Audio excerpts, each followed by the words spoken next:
Welcome to the Post-Gazette Penn State Football Podcast. I'm King Jemison, filling in as host for Adam Bittner, and I'm joined by Isaiah Maldonado, a junior at Penn State who covers the Nittany Lions for the Post-Gazette. And before we get into a very full episode today, recapping another big game loss for James Franklin and Drew Allar, and previewing this week's bounce-back opportunity at UCLA, we want to remind you that this show is presented by FanDuel, where Penn State is still minus 160 to make the college football playoff despite suffering their first loss of the season. So, Isaiah, let's get into it. We sat right next to each other for most of Penn State's whiteout loss to Oregon, and I think we were both blown away by the atmosphere, which we can get into later. But before we do that, let's talk about what went wrong for James Franklin and co. in their 30-24 double overtime defeat to number 6 Oregon. I mean, if we're talking about what went wrong for Penn State, it really was just an offensive collapse. And I mean a complete offensive collapse from all standpoints, not just a rushing or a passing problem. We've seen it happen throughout the year so far when it comes to Penn State, where week 1 against Nevada, the passing game was on point, but the rushing game struggled. Going forward against FIU and Villanova, the rushing game was dominant, but Drew Allar and company didn't really look to play the part when it came to the passing attack. This game, just an all-around collapse. It didn't score a touchdown until the fourth quarter. That's not sustainable in any sort of top-tier matchup when you have an opponent of a caliber like Oregon. Rushing-wise, I believe the rushing leader was Katron Allen with only 12 attempts for 54 yards. That's honestly not sustainable for a Penn State team that has kind of built its identity on being able to dominate with the run. James Franklin called it, it's their proven commodity. It's what teams are going to look for every single week going into a game against them and saying, we would rather have Penn State kill us with the pass than have Katron Allen and Nick Singleton just ram it down the middle every single time. Nick Singleton, 11 attempts for 21 yards, 1.9 a carry, was completely neutralized in the rushing game. And then we look at passing, obviously, we saw Drew Allar come alive in the fourth quarter. Those 2 touchdown passes to Devontae Ross to bring the game into overtime. Incredible. I will say it was not something that I was expecting. I'd like to see Drew Allar really come alive in that moment and do the things that both scouts and fans have wanted to see him do for such a long time, especially when he has such a poor big game narrative. But then obviously that just game-sealing interception on the very first pass attempt, or not even first pass attempt, first down of second overtime for them, kind of a bonehead play. Didn't really have to force a pass into double, almost triple coverage to just make that game-sealing interception. Just an all-around just poor performance from this offense. And you're not going to beat any sort of top team playing that way. So it's not sustainable in any way, shape, or form. Did you see anything different in the fourth quarter? Because, looking back at the stats for this game, in the first half, Penn State had way fewer than 100 total yards. They had 40 total yards in the third quarter. Then in the fourth quarter alone, they had 142 total yards. So basically matched their output from the first 3 quarters in that final frame alone. What changed in your mind? They looked more aggressive. I feel like they really got it in their heads that this is the game and this is the moment that if we don't show up right now and make this competitive, then it's going to have very negative implications going forward in the season. I think from a play calling aspect, they were very passive throughout the entire game. I think we got to see Drew Allar attempt a couple of passes. And once again, I don't know if it was the nerves. We've heard Drew Allar talk about that a little bit in media, where he says that he can get in his head, get a little bit in kind of an overthinking mode when he makes a mistake and let that kind of continue to affect him throughout the game. So I don't know if it was that. He didn't say it during media, but I will say that overall, Penn State just looked to be more aggressive. They were in a desperate situation. So I think that in itself inspired kind of that aggressive play calling. But I think we need to see more of that. And I've never been against Drew Allar throwing interceptions if it meant that he was also getting those big yardage plays and getting touchdowns and connecting with his targets in the end zone. So I think from the perspective of the new wide receivers, Devontae Ross looked great. When going into the season, he was kind of the guy that was hyped up to be just this deep field threat that Allar would be able to consistently connect with to get those chunk plays and move Penn State down the field. And we saw, I mean, he was banged up in the preseason, a little bit in training camp, so he wasn't able to have as big of an impact early on. But this is proof that Devontae Ross is a valuable weapon for this Penn State offense. and they're going to need to connect with him more. I wish I saw a little bit more from the running game going forward. We saw that 19-yard rush for Kaytron Allen. That was his longest rush of the night.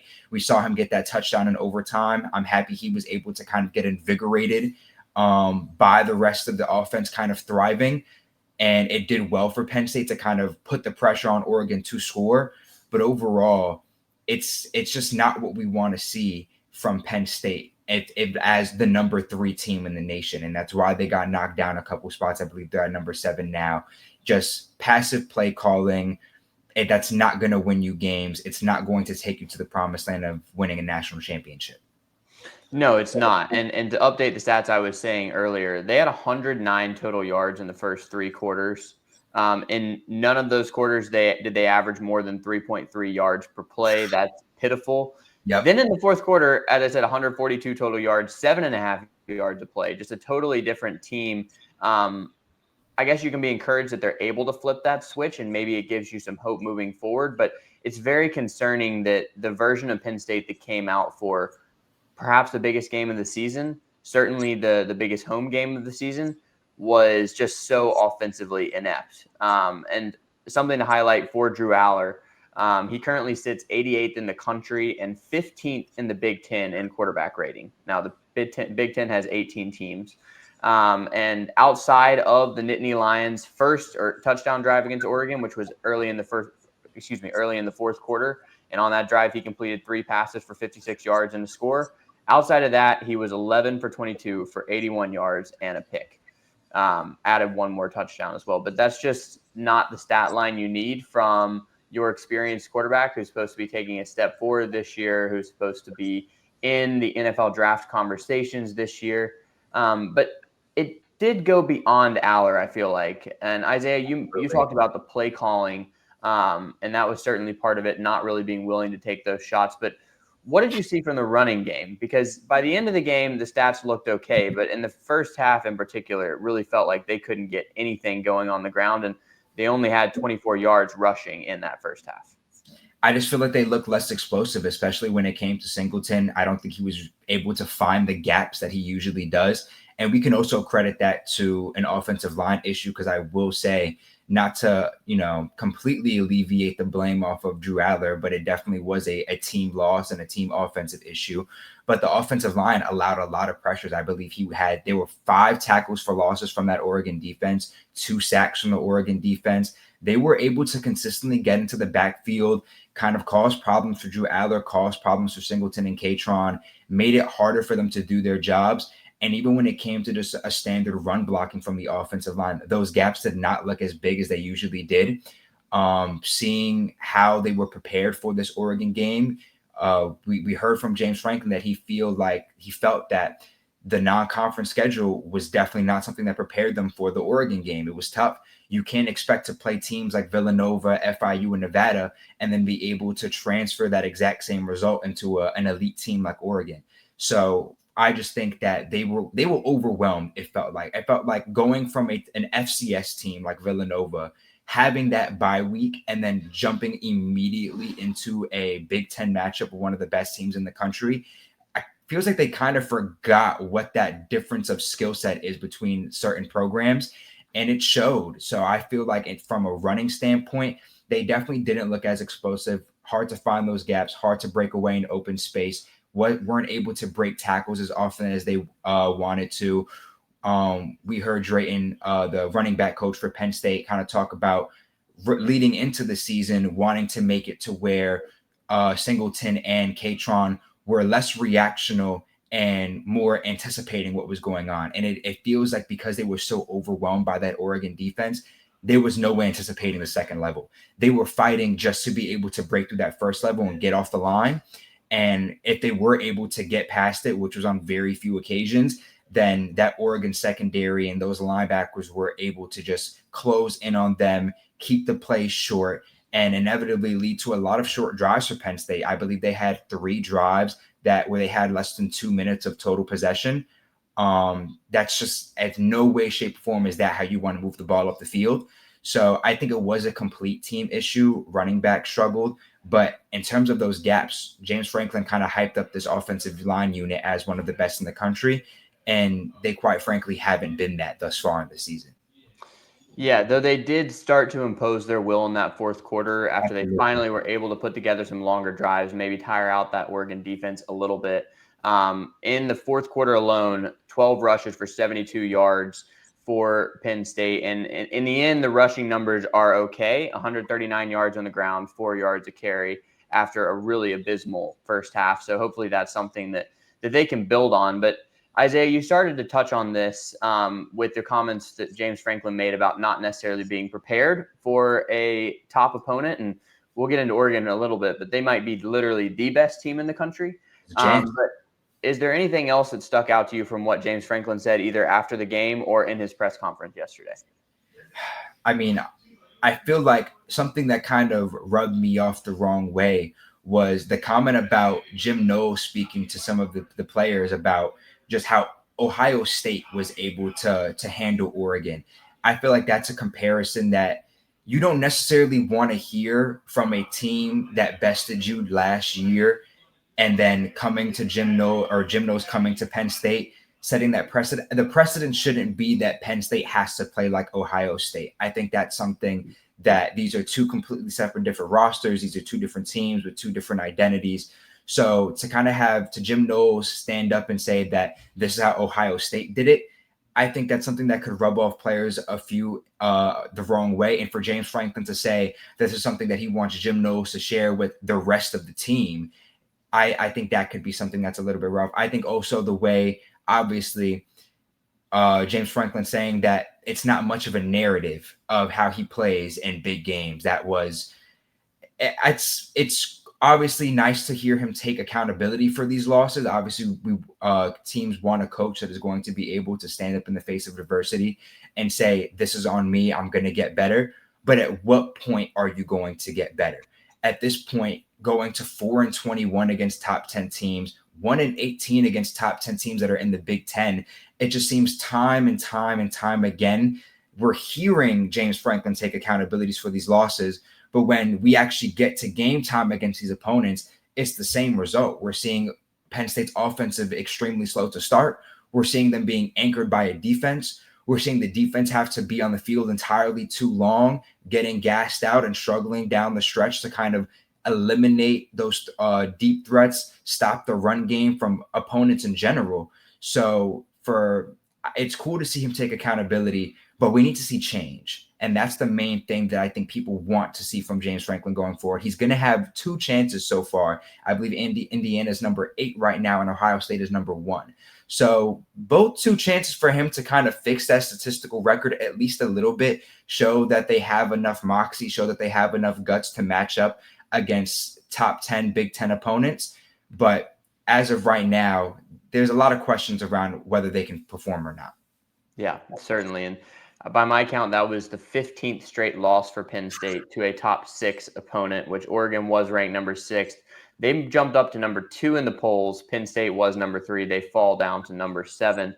But number 2 might not even necessarily be doing Oregon justice because they could be the best team in the country. And according to some predictive ratings, they are. They're number 1 in Bill Connolly's SP Plus and ESPN's FPI. And one thing that really stuck out to me was how phenomenal Dante Moore, their quarterback, was in this game. A relatively new starter. This is his first year as the full-time starter at Oregon.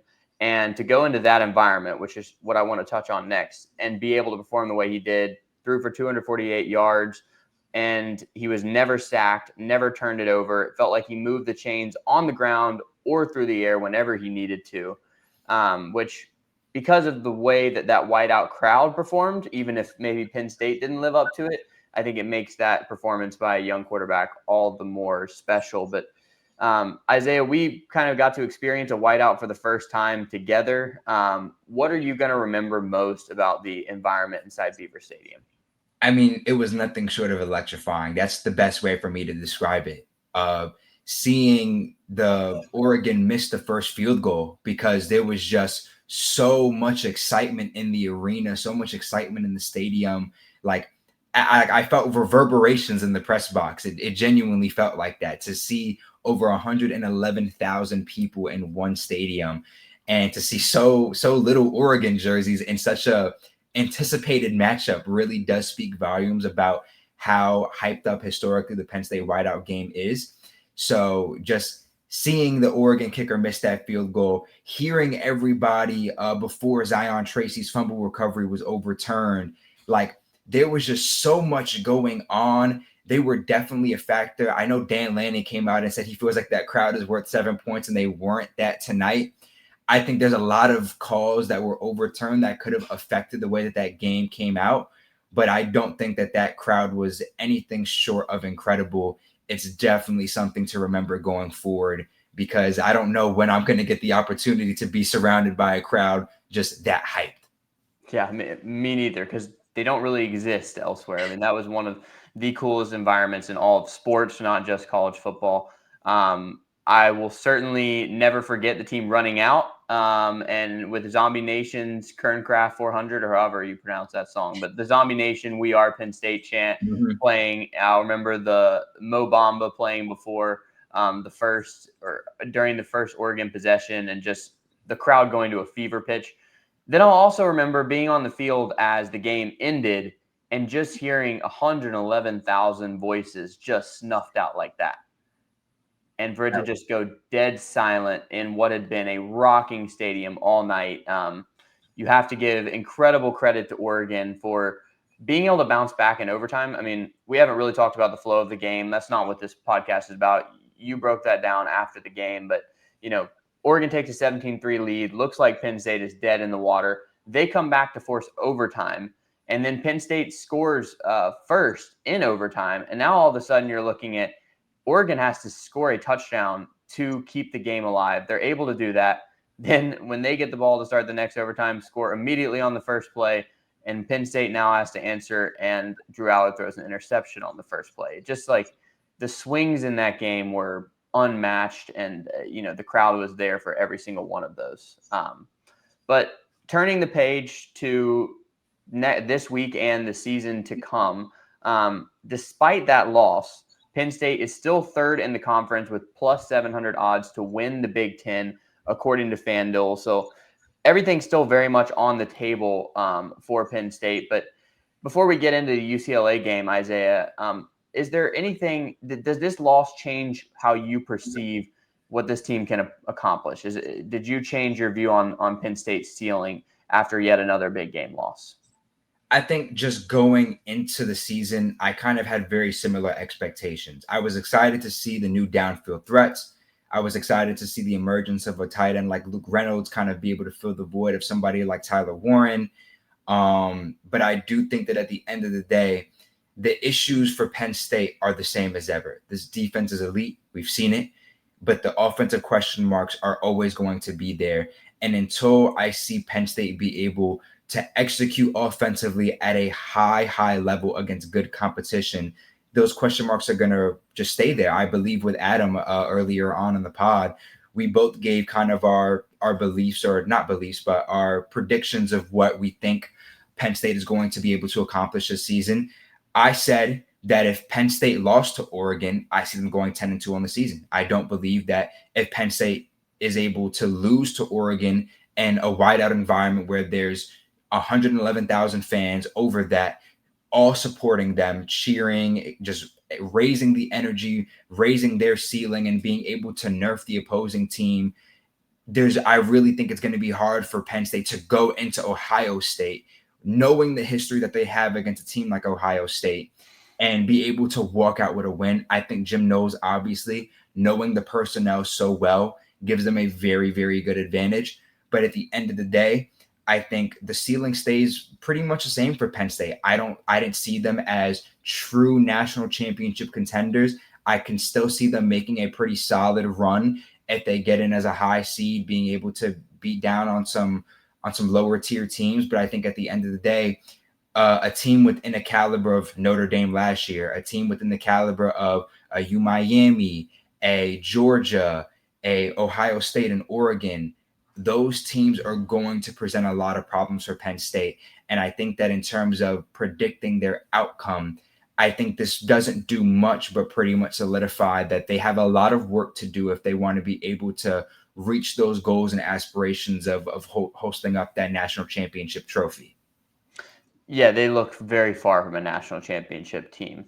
And with that non-conference schedule that we referenced, with it being Nevada, FIU, and Villanova, they're going to get no benefit of the doubt if they're on the bubble for the college football playoff. Mm-hmm. Like, I would not want to be James Franklin sitting at 10-2 watching that college football playoff selection show. Obviously, if Penn State goes 10-2, that means they're going to have beaten either Indiana or Ohio State. That would be a very quality win. But that would probably be the only really strong win on the team's resume, maybe the only ranked win. So I think Penn State has to view the rest of the season as must-win games because they're going to need some help if they finish 10-2 to actually make it to the playoff.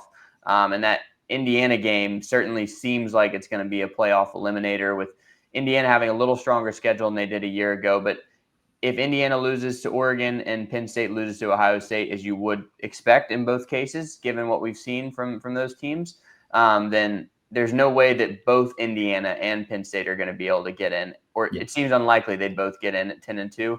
And so that game is going to be absolutely massive. Or in that case, for Penn State, could actually turn into a 3-loss season. Mm-hmm. But now looking at this week's opponent and turning the page to October, the 3-1 Nittany Lions face the 0-4 UCLA Bruins, who have already parted ways with their head coach and both coordinators this season.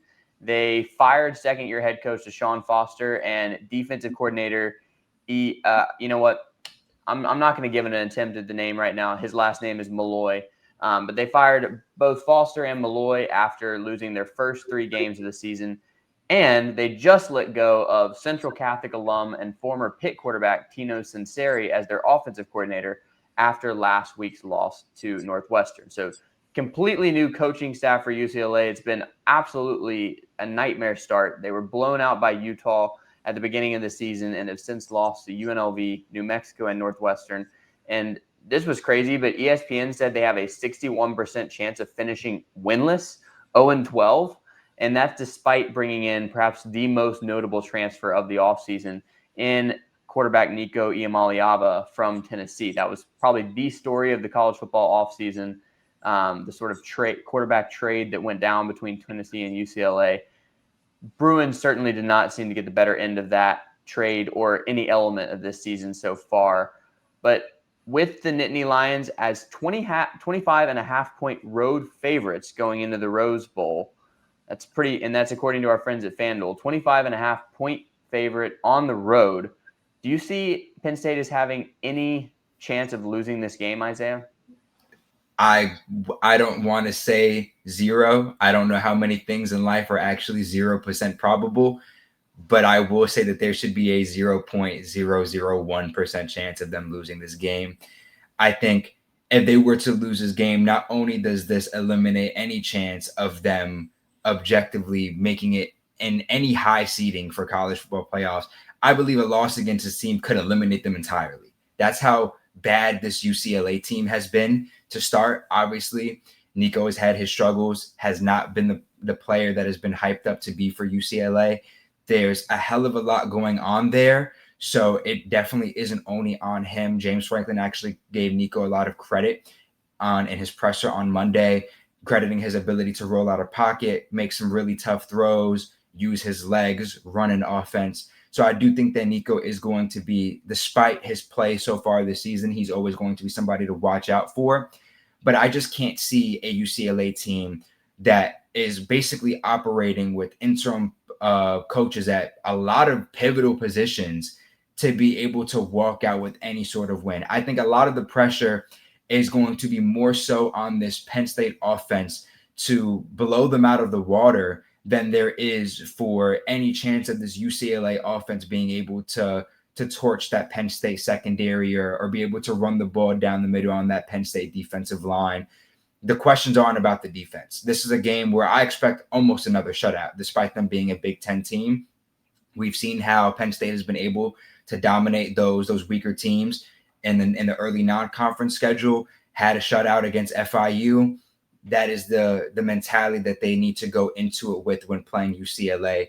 because they're going to need all the points they can get. They need to rack up the end zone, or they need to reach the end zone, rack up those points, and be able to show that even if it's a bad team, it's no competition. Yeah, that's a great point, that it's really almost like playing yourself this week, that you want to prove that no matter the competition, you're going to come out with your A game. I imagine there's going to be a lot of Penn State fans in the Rose Bowl. Rose Bowl, not one of the harder environments to play in college football, obviously one of the more beautiful ones, but I'm sure a lot of Nittany Lion fans will be making that trip, or the many Penn Staters on the West Coast. They probably had this one circled for a while as a chance to see their team up close. And so I think it'll be a cool environment. Game is at 3:30 p.m. on CBS. One thing to note, I think James Franklin is right to give Nico some credit, despite the fact that I think he's kind of become a laughingstock of the college football media landscape and on social media with fans, because he did make some demands reportedly, and sort of set the stage for himself to get let go at Tennessee, or for his exit to UCLA. So he's an easy target, but he has been under absolute constant pressure at UCLA, ranking 91st in the country in sack rate. And I imagine that Penn State's front seven is going to eat. They're going to get after him after a game in which Penn State had 0 sacks and only 1 tackle for loss. So I think this is a chance for that front seven to bounce back against a really struggling offensive line. And Nico's a mobile quarterback, but I think he has not had the time to be able to show what he can do with his arm this year either. Isaiah, you got into this a little bit, but is there anything specific you're looking for Penn State in this battle against an overmatched opponent? Anything that would make you feel better about the team? I think, once again, there's no questions about this defense. I think if they can just play the way that they've been playing this year, then all my expectations, I think the majority of everybody's expectations within the media landscape is going to have no problem with how they walk out of this game. But from an offensive perspective, I almost feel like Penn State needs to go out there and go for 70. I need to see them reestablish the run. We talked about a little bit earlier how Penn State was able to kind of come alive in the fourth quarter and have the counting stats towards the end not be that bad for the rushing attack. But at the end of the day, Nick Singleton and Katron Allen are probably the best rushing duo within the Big Ten. Last year, they ranked at the very top of the Big Ten in rushing yards per game with almost 200. They need to be able to show that once again, especially Nick Singleton, who was entirely neutralized outside of him being utilized in the backfield and going out for receptions. In terms of rushing, ramming the ball down the middle, breaking away in open space, finding those gaps, reaching the end zone, both him and Katron need to have kind of that revitalization game. But Drew Allar is the biggest point in this game. We need to see Drew Allar go out there and throw for 300 yards, 350 yards, and 4 touchdowns to show what he can really do. This needs to be something where he's consistently able to connect with all of his downfield weapons. We need utilization out of the tight end spot. We need utilization out of all 3 receivers. We need to see Drew Allar be the prospect that he's hyped up to be. I saw a tweet that there were over 30 scouts in attendance at the the whiteout game. And I don't think a lot of them liked what they saw. So even though there's not going to be nearly as many eyes on him at this UCLA game in the Rose Bowl, he needs to show out and impress, and let this be the game that he gets all of his confidence back. We need to see him be the best he's looked all season. His past 3 games, he's finished under 60% completion percentage, not the mark that you want for a player that James Franklin touts as one of the best in the country and in Penn State history when it comes to touchdown interception ratio accuracy.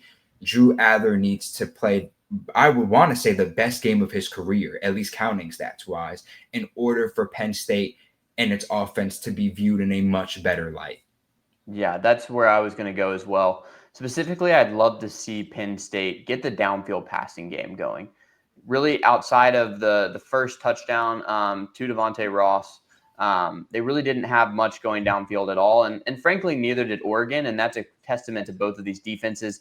Quarterbacks don't have the time to set up something deep. The receivers were not getting open because of the strength of the defensive backfields. But this is a game where Penn State's receivers, for all the problems that they've had, should be able to run free deep, and Drew Allar should be able to hit them. He has not yet had a game with more than 217 passing yards this season. This is, I think, a chance for him to best that and then some, and for Penn State to hopefully build some confidence heading into the rest of their Big Ten schedule, which if you look at Penn State's schedule, it is very manageable leading up into that November 1st battle against Ohio State, which will obviously be a massive game, both for playoff hopes and Big Ten hopes. But they have UCLA this weekend, Northwestern at home the following weekend, and then they're at Iowa. So 2 road games in October, but all 3 of those teams probably towards the bottom of the Big Ten. Iowa has shown some fight recently, and they made offense that they didn't have early in the season, and their defense that has taken a step back is still one of the better units in the country. So not saying a road game at Iowa is going to be easy, but Penn State should be able to come out of October 6-1, still in that top 10, and set up an absolutely huge game in Columbus to start November. Isaiah, any last thoughts before we get out of here? Nothing aside from Penn State needs to step it up. That's really it. Yeah, they do. This should be a great chance to do that as, again, a 25.5-point road favorite at winless UCLA. But that is going to do it for us on the Post-Gazette Penn State football podcast presented by FanDuel. Please like and subscribe on YouTube or wherever you find this podcast. And in addition to these midweek podcasts, we have post-game reaction videos and player and coach interviews on the channel. So this is a great chance for you to get inside Penn State football. And of course, for the best of all things Post-Gazette, to drink straight from the fire hose, you have to subscribe at post-gazette.com, where you can see Isaiah and I's work along with so many other talented journalists. And from sports to news, really has it all. And so if you want the best, subscribe at post-gazette.com. For Isaiah Maldonado, I'm King Jemison, and we'll be back with you, or at least Isaiah will, after Saturday's game. Have a great week.